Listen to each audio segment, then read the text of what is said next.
या सो मेरा screen visible है ना? हाँ। ठीक है, तब हम आते हैं टाइप्स ऑफ कंस्ट्रक्टर पे। तो लेट डिलीट। अभी हमने ये पढ़ लिया कि कंस्ट्रक्टर क्या होता है, हमें पता है कंस्ट्रक्टर क्या होता है, क्यों यूज होता है वो हमें कल पता लगेगा। अभी हम पता लगता है करेंगे इसके टाइप्स कितने होते हैं। ठीक है, कितने टाइप से कंस्ट्रक्टर होते हैं, क्यों हम कल पता करेंगे। वाई कल कल सारे सारे अटेंड कर सकते हैं क्या? हाँ, कर सकते हैं। किसी को कोई दिक्कत? नहीं। अनिता आपको? मेरा पक्का नहीं है, मैं रिकॉर्डिंग देख लूंगी, कोई बात नहीं। तो टाइप्स ऑफ तीन टाइप के कंस्ट्रक्टर होते हैं, एक दो तीन। पहला होता है डिफॉल्ट, डिफॉल्ट कंस्ट्रक्टर। दूसरा होता है no argument constructor, no argument constructor, या इसको ही बोलते हैं हम user defined constructor, user defined constructor. तीसरा होता है पैरामीटराइज्ड कंस्ट्रक्टर, पैरामीटराइज्ड कंस्ट्रक्टर। इन सबके नोट्स मैं दूंगा, उसके अंदर अच्छे से लिखे हुए हैं। ठीक है, तो अब ये तीन टाइप के होते हैं, डिफॉल्ट, नो आर्ग्यूमेंट और पैरामीटराइज्ड। इसमें से ये दो चीजें हम बनाते हैं, हम, और ये जो डिफॉल्ट होता है ये कंपाइलर खुद बनाता है, कंपाइलर खुद बनाता है। अब मैं बताता हूँ क्यों बनाता है, कैसे बनाता है। तो सबसे पहले हम आते हैं डिफॉल्ट कंस्ट्रक्टर के ऊपर। तो अब हम इधर आए, अब हम बनाते हैं पहला default constructor, new Java class default constructor demo. ठीक है, अब पब्लिक स्टैटिक वॉइड मेन और एसआउट मेन कंट्रोल एस। तो अब मैं एक ऑब्जेक्ट बनाता हूँ, ठीक है, एक ऑब्जेक्ट बनाता हूँ मैं, default new default constructor demo, खत्म। मैंने एक ऑब्जेक्ट बना लिया है ना। अब मैं इसको रन करता हूँ, रन। तो क्या रन होगा, या कोई एरर देगा, या फिर कुछ और प्रिंट होगा, किसी को कुछ कहना है? सिर्फ मेन प्रिंट होगा। और कोई एरर? नहीं। देख लेते हैं। यप, सिर्फ मेन क्रिएट हुआ। या 15 मिनट बाद मीटिंग है। सिर्फ एक मेन क्रिएट हुआ, वो सॉरी, सिर्फ एक मेन प्रिंट हुआ और कुछ नहीं। डिफॉल्ट, जबकि हमने कंस्ट्रक्टर कॉल किया, मतलब एक ऑब्जेक्ट बनाया, लेकिन कंस्ट्रक्टर कॉल ही नहीं हुआ। ठीक है, कंस्ट्रक्टर हर प्रोग्राम में होता है, कंट्रोल डिलीट। हर प्रोग्राम के अंदर एक डिफॉल्ट कंस्ट्रक्टर होता है, डिफॉल्ट। हम तो देखे ना देखें, वो कंपाइलर ने खुद बनाया है, कंपाइलर ने खुद बनाया है। वो दिखता कैसा है? वो दिखता है ऐसा, जो कंपाइलर ने खुद बनाया है वो ऐसे दिखता है। तो मान लो मैं यहाँ लिखता हूँ कि डिफॉल्ट कंस्ट्रक्टर डेमो, ये ऐसा होता है। इसके अंदर होता है सुपर, ये होता है डिफॉल्ट कंस्ट्रक्टर, दिखने में ऐसा, डिफॉल्ट कंस्ट्रक्टर। ये सिस्टम खुद बनाता है, ये हमें दिखाई नहीं देता, ये इसने खुद बनाया है, बैकएंड किया, हमें नहीं दिखाई देता। ये क्यों बनाता है? ये इसकी खुद प्रोसेसिंग के लिए। मान लो किसी दिन किसी ने ऑब्जेक्ट बनाया, ठीक है, लेकिन करना कुछ नहीं करना, लेकिन फिर भी कंस्ट्रक्टर हमेशा कॉल होगा ही होगा। जब भी ऑब्जेक्ट क्रिएट होगा हमेशा कंस्ट्रक्टर कॉल होगा ही होगा। या अगर तुमने बनाया तो तुम्हारे वाला कॉल होगा, तुमने नहीं बनाया तो ये वाला कॉल होगा। तो ऐसा दिखता है डिफॉल्ट कंस्ट्रक्टर। ठीक है, जो सिस्टम खुद बनाता है, जो हमें दिखाई नहीं देता, ये चीज हमें दिखाई नहीं देती, ये बैक एंड में बनती है। अब तो हम बनाते हैं, हम जो बनाते हैं, अगर इसके अंदर से मैं सुपर हटा दूं, या फिर सुपर नहीं भी हटाया, अगर सुपर लिखा भी है, तो अब जो ये है, अगर मैंने खुद टाइप कर दिया है, अगर मैंने खुद टाइप कर दिया है अपने हाथों से, तो ये हो गया है अब यूजर डिफाइंड कंस्ट्रक्टर।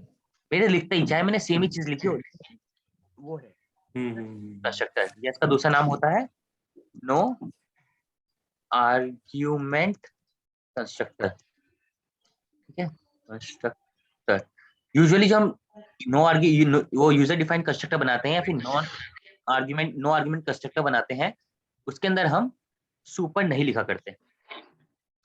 ये लो, ये बन गया हमारा यूजर डिफाइंड कंस्ट्रक्टर। अब तो बस ये समझे कंस्ट्रक्टर कितने टाइप के होते हैं, कंस्ट्रक्टर क्यों यूज होते हैं, कौन से वाला कहाँ यूज होता है, वो सब मैं कल बताऊंगा।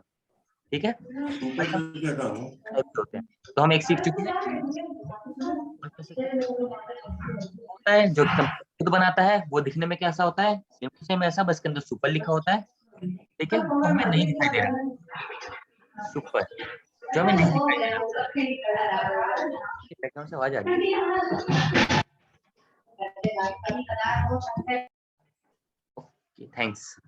सो डिफॉल्ट कंस्ट्रक्टर अपने आप कंप्यूटर बनाता है, और अगर हमने इसको ऐसे बना दिया, हमने खुद लिख दिया, तो ये बन गया यूजर डिफाइंड कंस्ट्रक्टर। ठीक है, ये दो टाइप के कंस्ट्रक्टर हो गए। अब तो तीसरे टाइप का होता है पैरामीटराइज कंस्ट्रक्टर। तो पहले मैं इसके लिखता हूँ सुपर, जो हो गया आपका कंट्रोल एस डिफॉल्ट कंस्ट्रक्टर।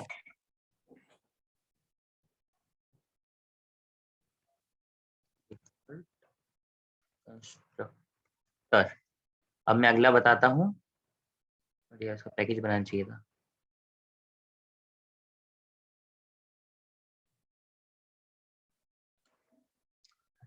एक second, new package constructor C1STRUCTY।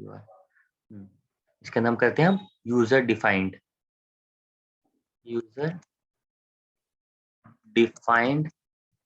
Constructor. ठीक है, इसका नाम ने सेम लिखा, public static void main s out main, और हमने एक ऑब्जेक्ट बना दिया न्यू यूजर डिफाइंड कंस्ट्रक्टर। ये हमारा ये बन गया। अब हमने अगर ये चीज खुद लिख दी same to same user defined constructor ऐसा, और ये, तो ये बन गया हमारा यूजर डिफाइंड कंस्ट्रक्टर या नो आर्ग्यूमेंट कंस्ट्रक्टर। ओके, तो ये हमारे दो टाइप के कंस्ट्रक्टर हो गए अभी तक जो हमने सीख लिए। अब जो तीसरे टाइप का कंस्ट्रक्टर है वो है parameterise constructor. Parameterise constructor, parameterised constructor. अब पैरामीटराइज कंस्ट्रक्टर कैसा होता है, सेम टू सेम, मतलब public static void main s out main. अब मैं इसके यहाँ पे पास किया, मान लो कि न्यू और पैरामीटराइज कंस्ट्रक्टर, ये मेरा कंस्ट्रक्टर बन गया। अब अगर मैं ऐसा कोई कंस्ट्रक्टर बनाऊं पैरामीटराइज कंस्ट्रक्टर, उसके अंदर कुछ पास करूं स्ट्रिंग ABC, और यहाँ पे लिखूं मैं एस आउट पैरामीटराइज्ड कंस्ट्रक्टर, तो ऐसा दिखता है पैरामीटराइज कंस्ट्रक्टर। पैरामीटराइज्ड कंस्ट्रक्टर, इसके अंदर क्या होता है, बस इसके अंदर हम एक पैरामीटर पास करते हैं। यहाँ पे हमने कुछ पास किया है इसके अंदर, ये पास क्यों किया है और अभी कैसे किया है, ये सब तब पता लगेगा जब मैं कल ही क्लास में बताऊंगा कि इसकी जरूरत कहाँ पड़ती है, पैरामीटराइज कंस्ट्रक्टर की जरूरत कहाँ पड़ती है। यूजर डिफाइंड होता है कि प्री डिफाइंड है?